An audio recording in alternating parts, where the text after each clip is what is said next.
With COVID-19, we're seeing this surge in the volume of disposables, increases in single-use plastic with delivery services, and the disruption of our regular waste management systems with essential workers. So what is Greenhope kind of currently doing to deal with, or to contribute to the solution for this challenge?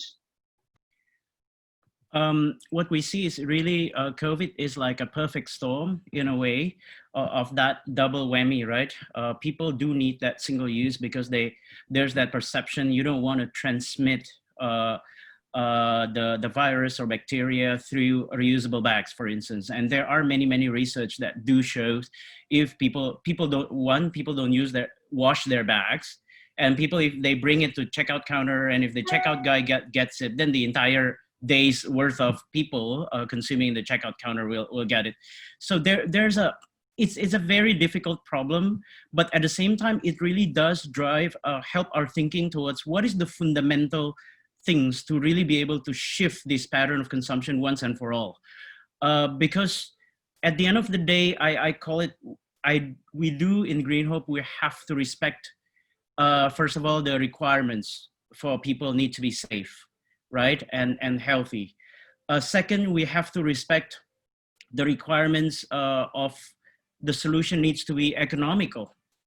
And this is where it gets really tricky, because in a circular economy, when you talk about food, you talk about e-waste, I see some questions, you talk about all the other things. In reality, there's the inherent value of those items that are actually valuable. In plastic, when, at least from my study so far, when we looked, plastic comes from a residue of oil production. So the entire world extract oil to turn it into energy, into automobile power plants and everything. And the lower temperature left over the residue, then they polymerize it, right? So what that means is even in the virgin state, it's already somewhat of residue.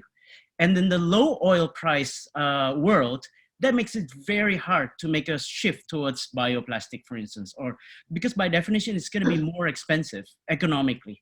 So we have to respect the economics, because economics sometimes can be like an invisible wall that creates frustration. Why is it not happening? But economics is important.